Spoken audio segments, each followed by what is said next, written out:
तरी त्वया किन्निश्चितम् इत्यतः।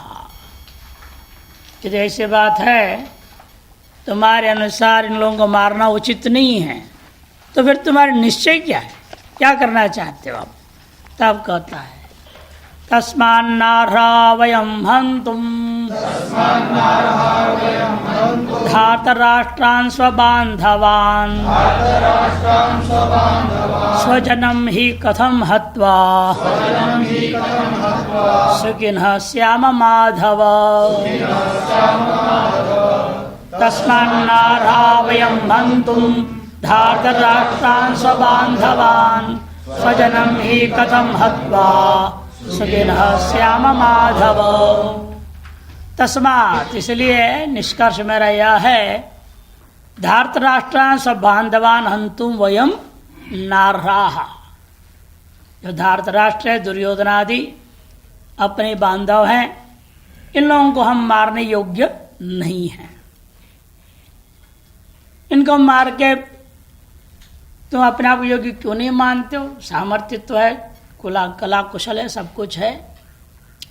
कहते सही है, लेकिन कोई भी व्यक्ति कुछ भी पाना चाहता है संसार में, अधिकतर किसके लिए पाना चाहता है? वो अपने पत्नी बच्चों के लिए, बंधु बांधवों के लिए, इष्ट मित्रों के लिए, और सब यहाँ मरने को खड़े हैं। स्वजनम ही कथम हत्वा, अपने स्वजनों को मार करके हम सुखी कैसे हो सकते हैं? हम अपने एक व्यक्ति का अपना सुख के लिए आदमी को क्या करना पड़ता, कितनी चाहिए? यानी आदमी अधिक से अधिक बटोर क्यों रहा है? केवल अपना अकेले के लिए नहीं होता है, वो अन्यों के लिए होता है। जब हम लोग भी अकेले थे, विद्यार्थी थे, महात्मा, तब तो हम लोग के पास कितना सामान था? एक पिट्टी बैग होते ना, पिट्टी बैग बोलते हैं, पीठ में लगानी, बस उतना ही था हमारे पास। उसमें पुस्तक आ गए, कपड़े भी आ गए, सब कुछ आ गया। उसमें हमारे शिवजी भी थे, श्रृंगी भी था, सब था। अब किस लिए? क्या मेरे लिए चाहिए? आने जाने वालों के हिसाब से आप लोग आते हो, बैठते हो, तो इतना सारा टेबल बन गए। हर चीज लोगों को जो आते जाते उनकी सुविधा के दृष्टिकोण से, उनके अध्ययन अध्यापन में, साधना में इत्यादि में सहयोग देने के लिए जितनी हो सकते हैं इकट्ठा हो जाता है। तो इसी तरह से यहां पर भी कहते हैं व्यक्ति अपने लिए कितना करेगा, कितना जरूरत है उसको। लेकिन ये करता हूं तो मैं इन सब के लिए करना था मैंने तो, और वो सब यहां मरने के लायक जिनके लिए कर रहा हूं, इसलिए हम सुखी तो हो ही नहीं सकते। कथम सुखी न श्याम हे माधव संबोधन है। यस्मात् धार्तराष्ट्राणाम वधेन कुलनाशन दोष एव। धार्तराष्ट्रों को मारने से हमें क्या दोष लगेगा? कुल नाश करने का दोष ही लागू होता है। फिर सज्जते तस्मात् स्वबान्धवान् धार्तराष्ट्रान् हन्तुं वयं नार्हा न योग्याः। इसे अपने बांधव धार्तराष्ट्रों को मारने हम योग्य नहीं। नेच्छाम, इसे मैं चाहता ही नहीं। स्वसुखार्थम एतेषां वध कर्तव्य, अपने सुख के लिए भी इनका वध करना चाहिए। कोई कहे इत्यता स्वजनमी, स्वजन सुखार्थम खलु पुंस प्रवृत्ति। देखो, स्वजन के सुख के लिए ही पुरुषों की प्रवृत्ति है। वयम तो स्वजनम हृत्वा कथम नु सुखिनः स्याम स्वजनम हत्वा, और हम अपने स्वजनों को मार करके हम सुखी कैसे हो सकते हैं? हर व्यक्ति की प्रवृत्ति स्वजन के सुख के लिए ही होता है, सामान्यतः देखा गया। जैसे घर घर में भी आज जितने भी वर्ण संकरता के प्रति प्रवृत्ति हो रही ज्यादा, इसी चक्कर में हो रहा है। बेटी सुखी रहे, अब बेटी करे मुसलमान से शादी, किससे भी शादी, हाँ कोई बात नहीं, कोई बात नहीं। अल्लाह तुम्हारे वापस आते तो कोई बात नहीं। विचित्र दुनिया है। ये फॉर्मूला ठीक है स्वजन के सुख के लिए, लेकिन धर्मानुसार है ना, सोचो ना। हर बात में उसके अनुकूल चलो, उसके अनुकूल, उसको सुखी रहे, वो सुखी रहे, सुखी रहे, वो छूट देते रहो, छूट देते रहो, ऐसे थोड़ी होता है। हर चीज की एक सीमा है ना। शास्त्र में क्या कहा गया? अति सर्वत्र वर्जयेत्। किसी भी चीज में अति हो, चाहे कोई भी कर रहा हो, तुरंत उसको वर्जन करना चाहिए, रोकना चाहिए। शास्त्र अनुसार है ना, अधिक से अधिक चलने के प्रयास होना चाहिए। नहीं तो भ्रष्टाचार तो बढ़ी रही है और भ्रष्ट होते जाएगा। तो कलयुग की महिमा है। शास्त्रीय एकमात्र हम लोगों के ऊपर नियंत्रक है, और कोई तो है ही नहीं। यहां तो मोह ममता से आदमी बिगड़ते ही जाता है। ये मोह के कारण से भी अब अर्जुन भी को तर्क दिए जा रहा है। टिप्पणकार देखिए, हे माधव, संबोधन इसने हे माधव क्यों कहा? मधुवत प्रियोसी, मधु के समान तुम प्रिय हो, अतएव सम्यक मार्गम दर्शय। मेरा तो निश्चय है, इन हो सकता है मेरा निश्चय गलत हो, तो आप सम्यक मार्गदर्शन कराइए। इस भाव से माधव कर संबोधन कर रहा है। यद्यपि रणे हतश्चेत मोक्ष, यद्यपि ये बात जरूर है, हम युद्ध करते करते मर जाएंगे, हमें तो मोक्ष मिल ही जाएगा। तथापि फिर भी वयमेव पापीति मत्वा, फिर भी हमें तो मोक्ष मिलेगा नहीं कि हम पापी ही कहे जाएंगे। क्यों कहे जाएंगे? तत्र प्रमाणम, प्रमाण यह है, द्वामिमौ पुरुषौ लोके सूर्यमंडल भेदिनौ परिव्राड योग युक्तश्च रणेजाभिमुखो हतः। रणेचा अभिमुखो हतः, युद्ध में सम्मुख और लड़ते हुए मरने वाला, उसको सूर्यमंडल का भेदन करता हुआ ब्रह्मलोक में जाकर मोक्ष को प्राप्त करेगा। और दूसरा योग युक्त परिव्राट, महाभारत का श्लोक है। इस संसार में दो ही प्रकार के व्यक्ति वास्तव में मोक्ष के अधिकारी होता है। दो इमौ पुरुषो लोके सूर्यमंडल भेदिनौ, सूर्यमंडल का भेदन करके ब्रह्मलोक में पहुंचकर ब्रह्म विद्या प्राप्त कर मुक्त होने के योग्य दो ही प्रकार के पुरुष हैं।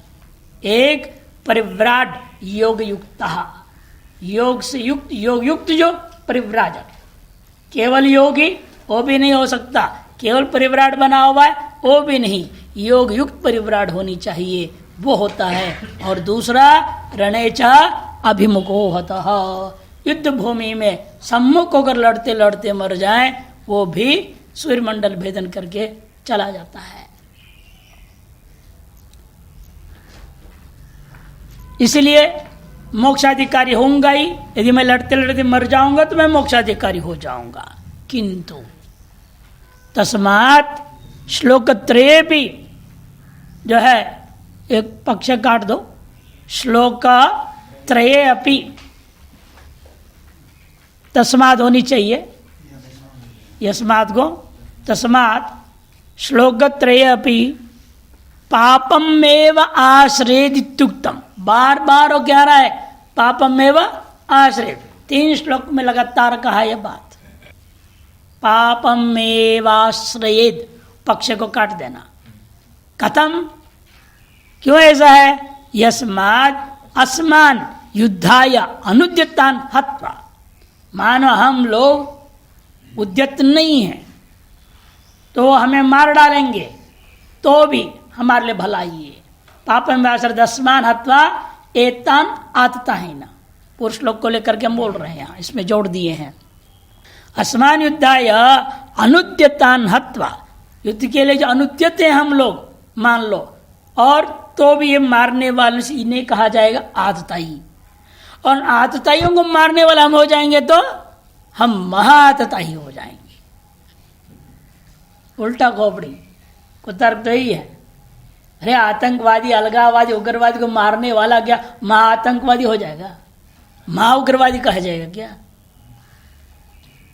बल्कि कहेंगे देशभक्त है ये, इसने इनको मार के रक्षा कर दी, देश की बचाव कर दिया। और उल्टा कह रहा है वो हम निहत्ता कर रहे हैं और ये हमको मारेंगे, ये तो आतताई कहे जाएंगे, और आतताई यदि हमने मार डाला तो हम महाआतताई हो जाएंगे, हम सब पाप का आश्रय करने वाले हो जाएंगे। तादृशान हत्वा आततायिनो वयमेव, हम ही आतताई कहे जाएंगे उल्टा। तस्मात् वयम नाराहंतमिति अन्वय, ऐसे उत्तर श्लोक के साथ पूर्व श्लोकों का परस्पर अन्वय कर लेना है।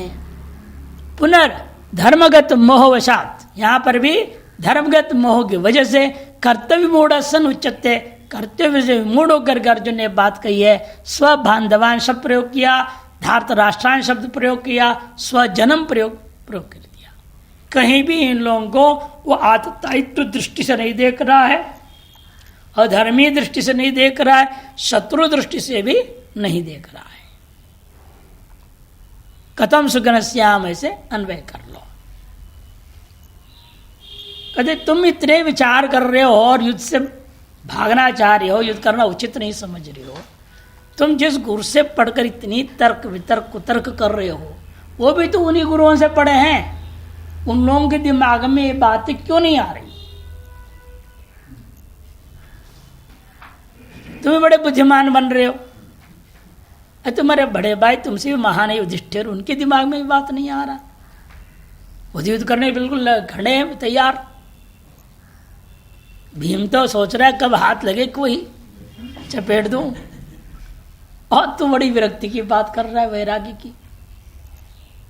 कहते बात आपका सहना सही है, उनके अंदर इस समय क्या है दिमाग में? लोभोपहत चेतसः कहेगा।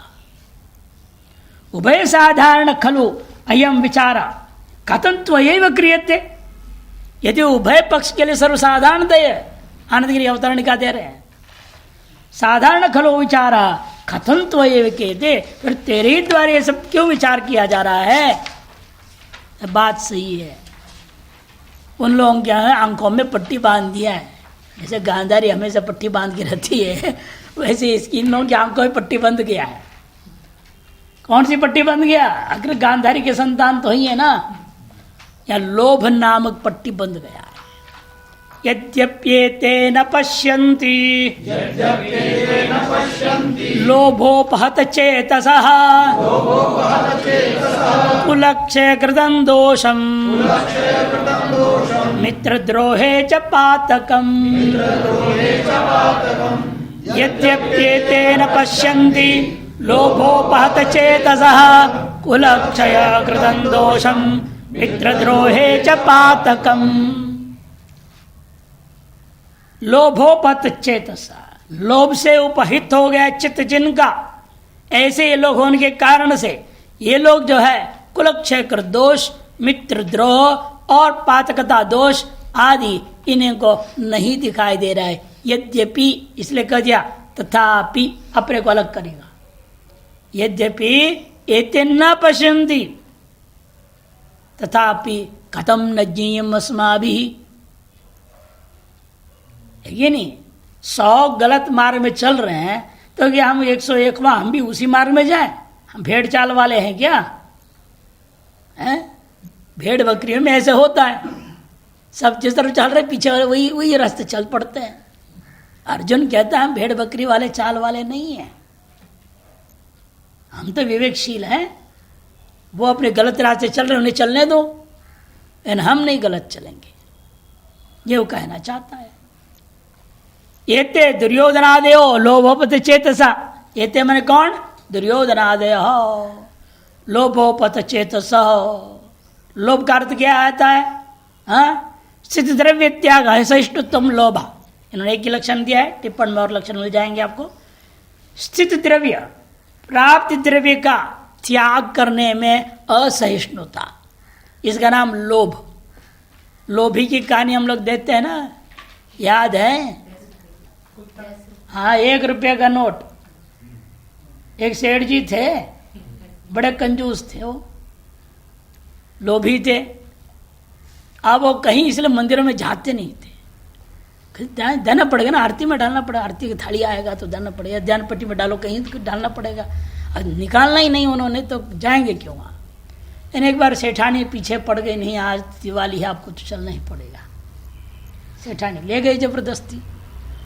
ले गई तो उसने देखा, सोचा कि ये ऐसा करता से पुराना, सबसे पुराना नोट जो होगा वो ढूंढा उसने और नोट को रख लिया जेब में। गया उधर, अब वो खड़ा है, आरती हो गई, आरती लेके पंडित आ रहे, पुजारी, और सेठानी देख रही है यूं, बार बार देखती है।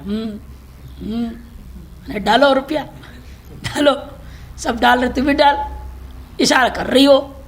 हाँ वो करता है, ये बार बार हाथ डालता है, निकाल देता है, फिर हाथ डालता है, फिर निकाल देता है, करते करते उसके तो पैसा जाएगा सुन के ही वो तो इतना हड़बड़ा, पसीना छूट रहा है उसको, वो हाथ से पसीना, पसीने से नोट भीग गया।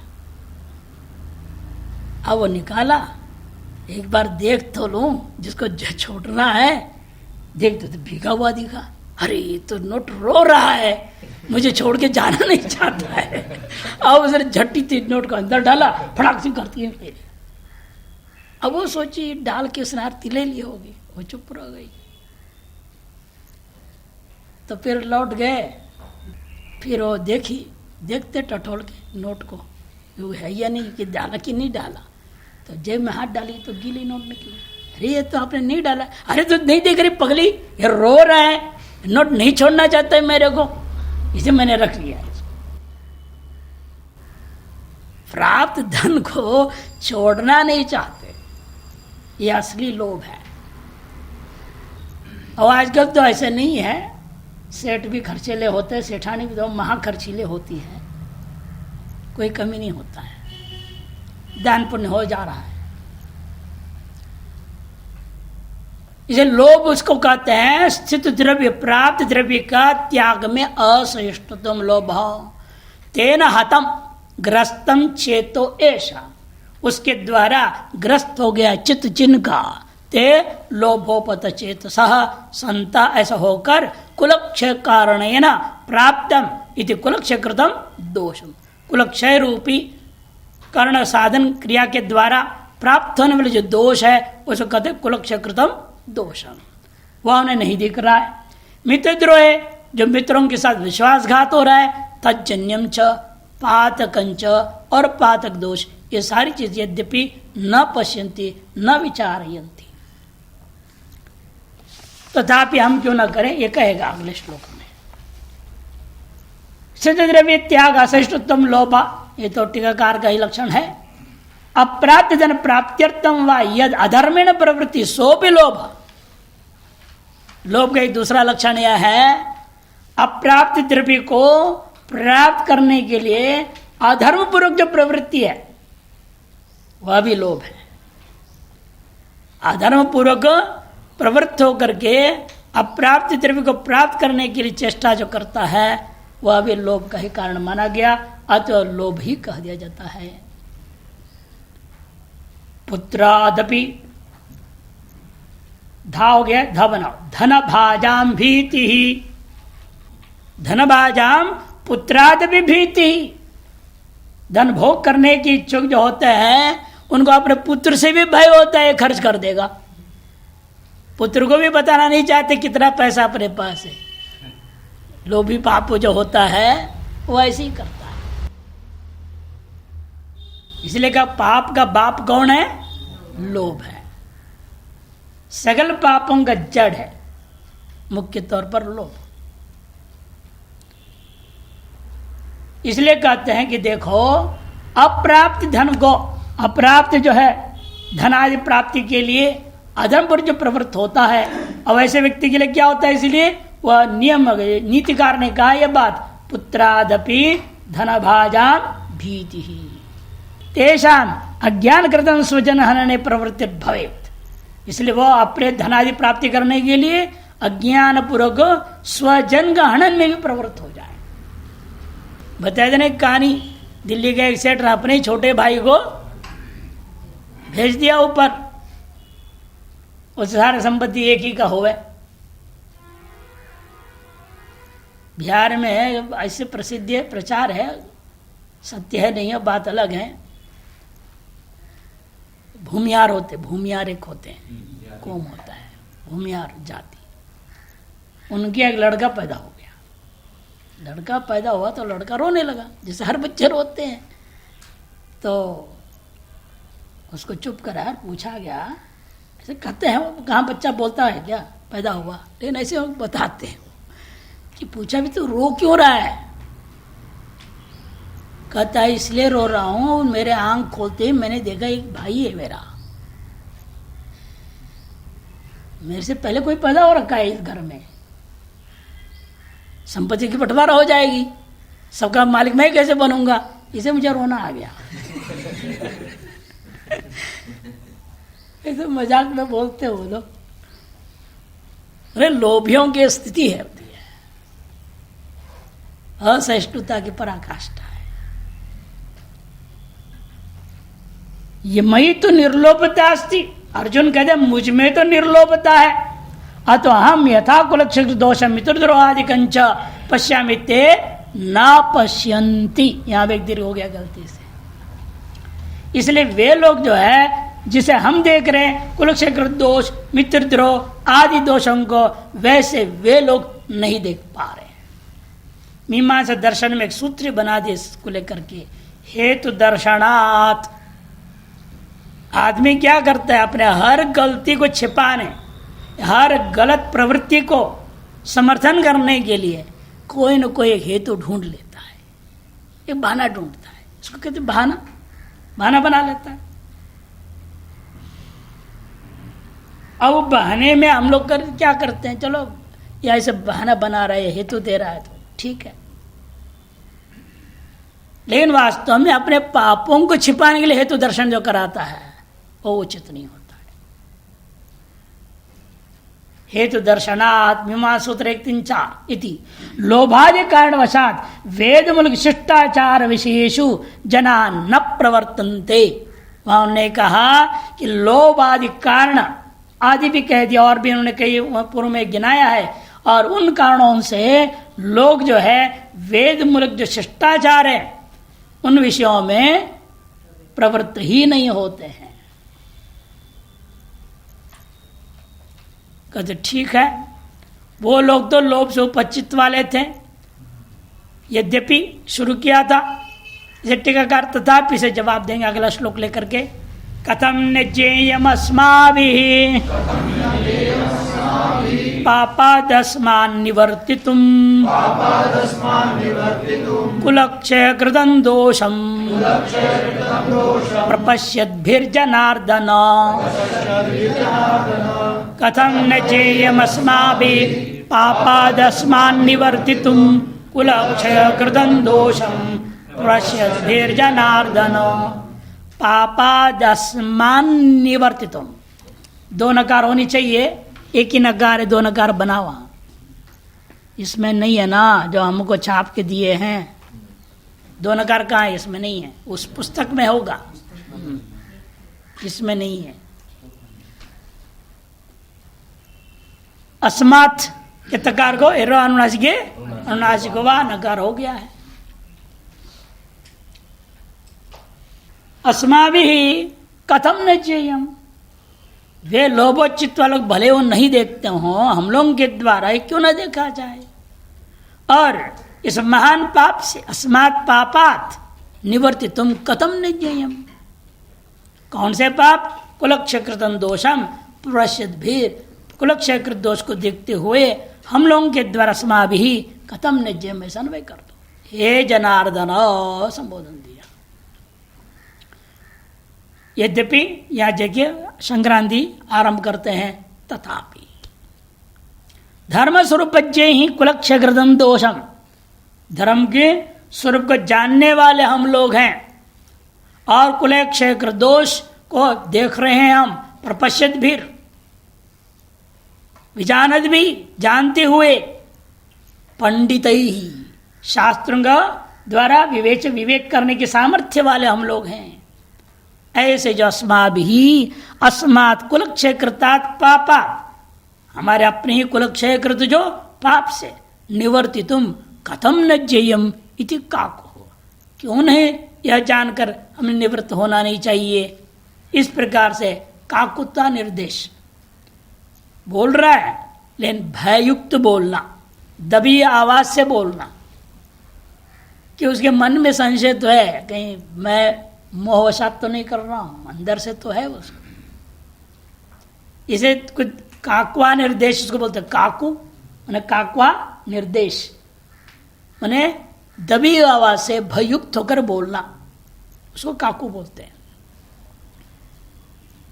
खत्म न विचारितव्यम इत्यर्थ, माने विचारितव्यम एवं, विचार अवश्य करना चाहिए। किम कार्यम दुरात्मनाम इति न्यायेन, और दुरात्माओं के लिए क्या आकारी है, सब कुछ करने को तैयार हो जाते दुरात्मा। किम कार्यम दुरात्मनाम इति न्यायेन एते राज्य लोभेन कुलक्षय मित्र द्रोहंच कुर्वन्ति, ये लोग राज्य लोभ से कुलक्षय मित्र आदि भले कर लेंगे। यथा तथा वयम कर्तुम न शक्नुमा, इन वैसा हम लोग नहीं कर सकते हैं, क्योंकि हम दुरात्मा नहीं है, हम क्या है, हम महात्मा हैं। वचस्येकम मनस्येकम कर्मण्येकम महात्मनाम, वचस्यन्यद मनस्यन्यद कर्मण्यन्यद दुरात्मनाम, ये सिद्धांत है। काया वाचा मनसा एक होता है, वो महात्मा है, और काया वाचा मनसा अलग अलग बोलता है, करता है, आगे के पीछे के भीतर है के ऊपर है के इधर है के उधर है के, अलग अलग लोगों से अलग अलग बोलता है, बकवास। ऐसे जो है वाणी से अलग करने वाला, और जो कहता है वो कभी पूरा करता ही नहीं है कि नहीं, मन से भी उसके अलग होता है, और कुछ मन की बात कहते, दिल की बात कहते नहीं हैं। बहुत चालाक लोग होते हैं। जब कहते हमारे मन में ये बात, तो समझना चाहिए ठगेगा ये अपने मन की बात कह रहा है का मतलब जरूर ठगेगा। अरे दिल की बात खोल के कहो ना स्पष्ट, कि दिल में अलग है, मन में अलग है, और वाणी पर आके आके आते आते कुछ और ही हो जाता है, और खतरनाक तो है ना वो लोग। जब वचस्येकम मनस्येकम, और मन और वाणी से जो का कर्मण्य कम, वह अपने जीवन में उतारना भी चाहिए, कर्म करके भी हो सके, वही महात्मा का लक्षण है। और जो तीनों में उल्टा है, बोलता कुछ है, सोचता कुछ है, करता कुछ है, वही दुरात्मा है। और वो दुरात्माओं का स्वभाव क्या है, किम कार्यम, उनकी आकार्य क्या है, सर्वम कार्यम एव। इसे वे लोग भले ऐसे कर लें, लेकिन हम लोग तो ऐसा नहीं कर सकते। यदि कहा जाए भले ही वो कुछ भी हो, लेकिन आपके लिए एक सिद्धांत है, क्षत्रिय के लिए, आहूतो न निवर्तेत द्यूतादपि रणादपि। क्षत्रिय के लिए धर्म है ये, आहूतो न निवर्तेत, किसे ललकार दिया आओ लड़ते हैं, तो पीछे हटना नहीं क्षत्रिय। दो की चीज से, किसे, द्यूतादपि रणादपि, द्यूत से, जुआ। ये तो युधिष्ठिर ने किया, आहूत किया तो चला, मान लिया।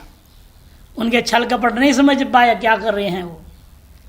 एक पासा से खेला खेला जाता है, लेकिन वहां पर ही चाल शकुनी ने कहा नहीं तो अपने पास से खेलोगे, हम अपने पासा से फेंकेंगे। कितनी उसी समय हमें कहना चाहिए नहीं, ये नहीं हो सकता, ये अन्याय है, ऐसे नहीं खेला जाता है। लेकिन युधिष्ठिर ने वो भी मान लिया। उन्होंने क्या कर रखा था, हाँ वो भी अपने बुजुर्गों की हड्डी, अपने पूर्वजों की हड्डी रखा था, लिया था, उसको छेद कर दिया पर, उसे छिपकली लगा के बिठा दिया, और जो आंख बनते उसमें 3 2 4 तरफ के, उनमें छेद ऐसे कर दिया, हवा अंदर जाती रही हल्की हल्की, चाहे वो छिपकली मरे ना अंदर। इधर उधर से बंद कर दिया मसाला डाल के। छिपकली का स्वभाव है यूं सीधा होगा ना, आप गिरा दे उलट करके, वो यूं करके सीधा हो जाता है। इसलिए एक ही संख्या बोलना है, दुर्योधन पढ़ा था 8 ही बोलना, तो कम नहीं बोलने का, अभी 6 नहीं बोल देना, गड़बड़ हो जाएगा। उस ढंग से रखा तो 4 और 4 ही आएगा सामने ऊपर हमेशा, जब भी डालेगा वो 8 ही आएगा। ऐसे चालबाजी किया तो उसमें नहीं जाना चाहिए, लेकिन अब ईश्वरी इच्छा थी, ये सब होना था, नहीं तो असुरवध कैसे होगा, उनके पाप का घड़ा कैसे भरेगा। पाप का घड़ा भरे बिना भगवान भी कुछ नहीं कर सकता। ये पापियों से खूब पाप करने का भी अवसर देते हैं, पूरी आयोजन ऐसे बना देते हैं, खूब पाप करे वो। हम नहीं तो यह कंस को पता था 8वां जो है हमको मारने वाला है, इस 7 को नहीं मार रहा था वो, नारद जी को भेज दिया कि ये 7 को नहीं मारेगा तो पाप का घड़ा भरेगा नहीं, इसलिए उसको 7 मरवाओ। इससे कैसे मरवाएंगे? नारद जी ने कहा, अरे कंस तू मूर्ख है, तो समझता नहीं, कोई भी 8वां हो सकता है। अरे ऐसे कैसे होगा कोई भी 8वां? बुलाओ 8 आदमी को बुलाओ, गोल में खड़ा कर दिया और इधर से गिनो, वो 8वां हो गया। जो 8वां तो उसी से गिनो एक करके, तो उसे पीछे वाला 8वां हो गया, तो हो गया ना कोई भी 8वां। ये तो बात बड़े चालाक है विष्णु, तो इसलिए 8वां बोल दिया था हमको, उसके दिमाग में चढ़ गया। 7 को खत्म, 6 को मार डाला, 7 तो उड़ गया। तो इस तरह से ये सब लीलाएं बताते हैं। आपसे भी बहुत लगातार पाप हो रहा है तो समझ लेना भगवान आपका अंत करना चाहता है। सीधी सी बात है, इन कहानियों से हमें सीखना पड़ेगा भाई। इसे ज्यादा पाप होने लगेगा तो सावधान हो जाओ, तुरंत अपनी विवेक को बनाए रखो। विचित्रम क्षत्रियस्य शुद्धम एव, और से कह धन भी अशुद्ध रहेगा, अश्वजन को मार करके हम सुखी कैसे हो सकते इस धन से? नहीं, युद्ध के द्वारा जीत करके प्राप्त किया हुआ जो धन है वो क्षत्रिय के लिए शुद्ध ही होता है। अन्यायपूर्ण वो हो तो अशुद्ध है। ये तो तुम्हारे लिए धर्म है युद्ध करना। युद्ध के द्वारा प्राप्त विचित्रम क्षत्रिय शुद्धमेव, ये भी नित्य शास्त्रकारों ने कहा है। इत्यादि श्रुति न्यायवशात प्रवर्तनीय चेता, स्मृति और न्याय की वजह से आपको प्रवृत्त होना ही चाहिए युद्ध में।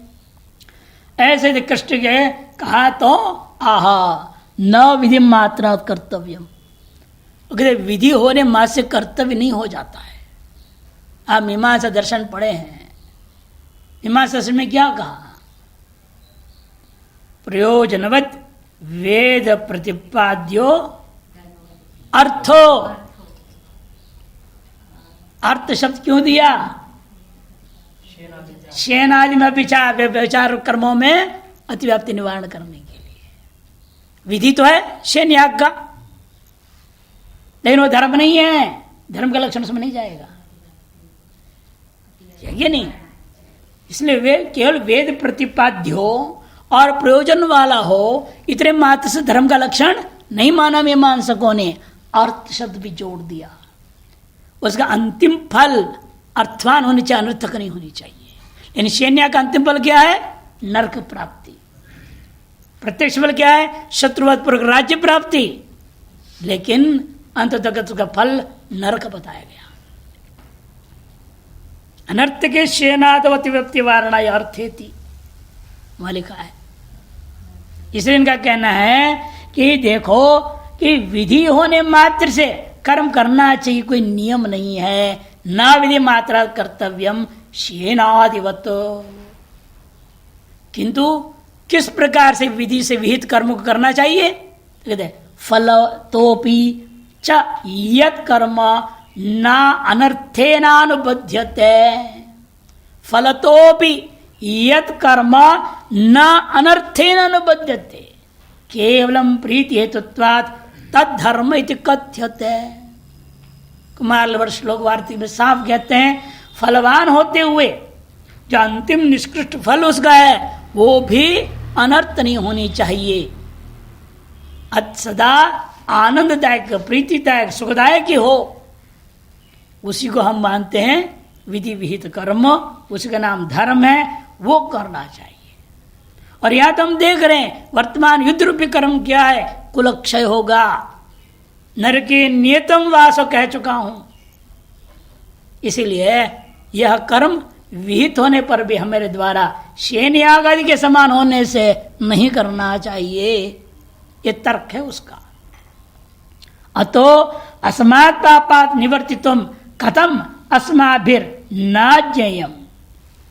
अतो में कुछ अशुद्धि नीचे वो काट दो, एक रो कहां से आ गया वहां, और आगे कथम अस्मा में भी दीर्घ हो गया, कथम अस्माभिर न ज्ञेयम न विवेक।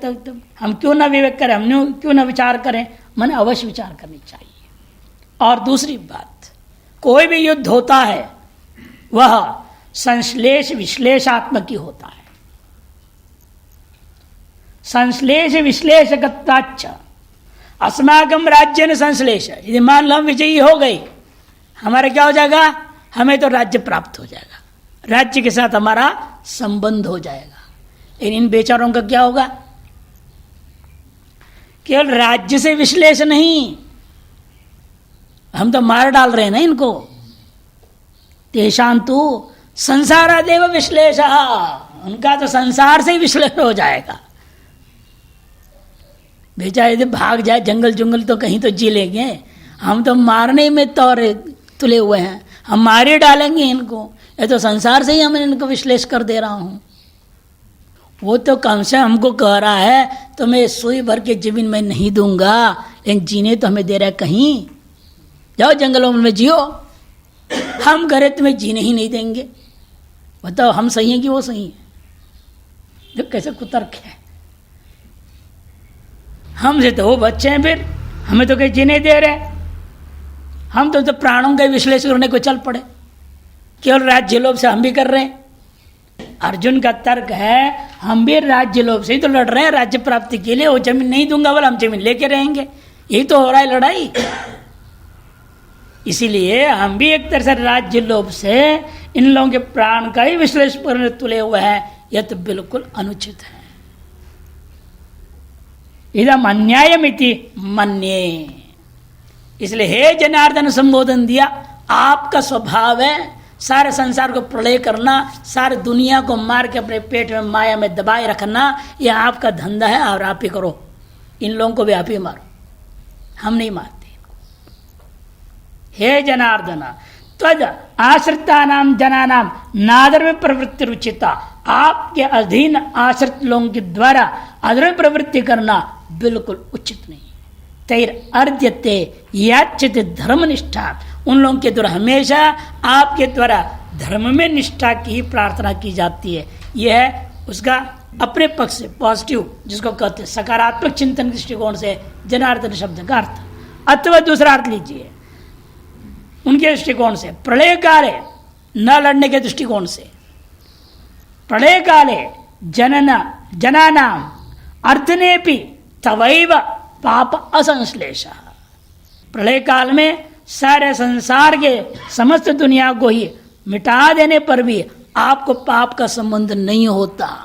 हमें तो कुलक्षय कृत दोष से पाप का संबंध हो जाएगा, आप पर कोई पाप संबंध नहीं होता, इसलिए आप ही लड़िएगा, आप इनको मार डालिए, आपको पाप संबंध होना है ही नहीं, इसलिए आपके द्वारा ही इन्हें मार देना ज्यादा अच्छा है। न तो अन्य के साथ ऐसा नहीं, अन्य के साथ पाप संश्लेष होगा ही।